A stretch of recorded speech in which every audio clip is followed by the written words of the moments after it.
Malas saya mau intro.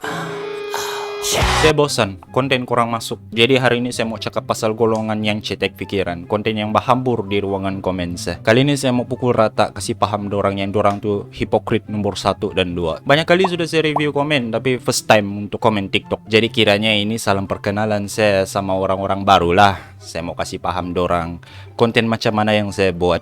Tapi sebelum tuh, saya mau review dulu hamster saya. Namanya si Jamal. Umurnya mungkin mau setahun sudah. Sebab mau setahun sudah saya jaga dia ini. Sepatutnya 2 ekor, 1 girlfriend saya punya, tapi duluan jalan. Kurus juga dia ini macam saya. Biji sejak besar. Padahal banyak makanan saya bagi. Segala biskutnya, segala cheese-nya masih juga kurus. Tidak tahu lah. Mengkali dia ini pun tinggi metabolisme macam saya. Makan banyak, birak pun banyak. Ini tidak pandai berisi. Oke, sambung. Malas betul saya sama orang yang berpikiran cuma orang yang good looking saja boleh membagi pendapat. Kamu ini punya kerja memang tengok perempuan bedangdut saja kah? Saya berkunyah yang sikit terus dicakap saya bukan jantan sejati. Dicakap perempuan saja yang mulut macam kau ini suka membebel. Itulah kau sundal. Mau kau saya bercakap macam abah bos? Ludah hai kau, minum ni.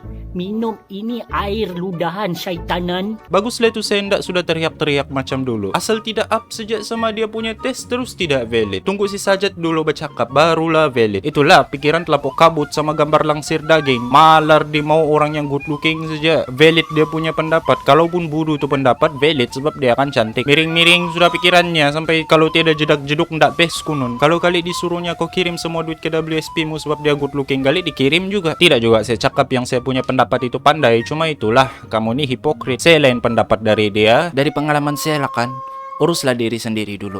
Janganlah bercakap pasal orang lain kalau diri sendiri tidak tahu urus. Jadi saya mau tahu lah kuno apa dia punya pengalaman. Kita cek dia punya following. Aduh, Bapak pikirkan Jamal dia punya pengalaman, bolehlah Bapak kasih jadi pedoman. Sebab iyalah siapalah Bapak ini kan bukan orang kayangan. Sudahlah ndak good looking. Banyak membebel ndak juga dinotis oleh orang-orang kayangan. Banyak cakap saja kan. Rupanya pengalamannya tengok perempuan menarik-narik. Ini kalau salah satu orang yang dia follow nih bagi pendapat berlainan dari dia, kompom dia punya komen. Ampun tuanku beribu-ribu ampun. Nah, duit ke WSP. Patik cuma kesal kerana baginda putri terindah tidak bersependapat dengan hamba yang hina ini. Meskipun begitu, hamba dengan segeranya akur dengan pilihan tuan putri untuk mencemuh B40 yang tiada kereta Honda Civic ketang. Ini sahaja sebilangan uang yang Patik mampu berikan untuk membayar ganti rugi yang setimpal kerana Patik telah derhaka kepada tuanku si cantik tukang post video dangdut. Diharapkan dengan jumlah ini cukup untuk membenarkan hamba masuk ke dalam grup Telegram. Macam saya tidak tahu. Sila balas komen Patik atau like saja lah. Sebab tuan hamba tahu yang baginda putri terindah sibuk membalas komen orang yang jauh lebih good looking dari Patik. Set. Tidak balas ini kompom. Sudah aku bagi duit ke WSP kok mengenak lagi ayat-ayat poetis. Budak-budak seduh punya ayat. Cish, poetik ris. Kena sin. Kesian. Hangus duitnya. Sudah getik.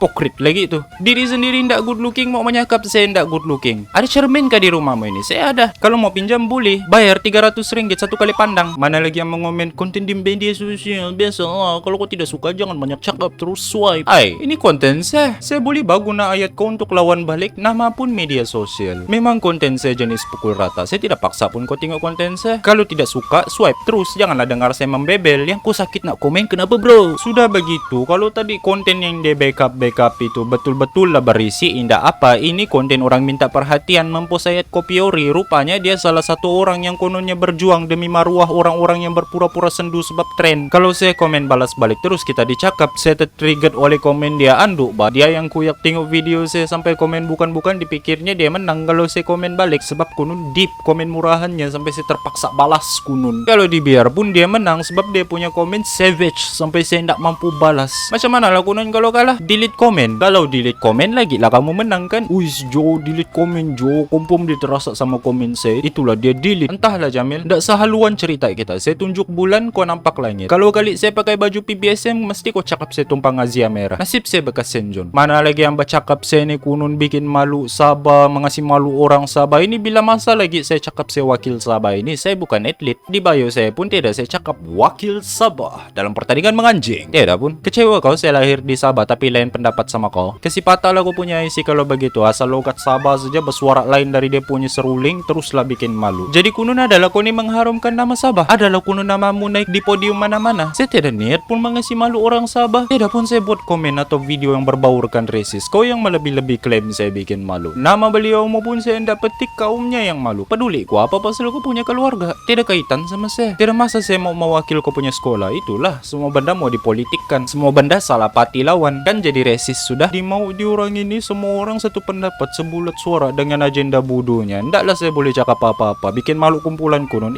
Macam saja bagi kita mau join kumpulannya kalau begitu. Entah dia saja yang guni-guni sendiri tengok video saya. Kalau kau mau dipolitikuskan boleh. Kita nih di Sabah hidup berbilang kaum, berbilang bangsa. Terimalah hakikat yang semua orang ada pandangan masing-masing. Itulah BNK lah. Nah, keluar lah itu nanti.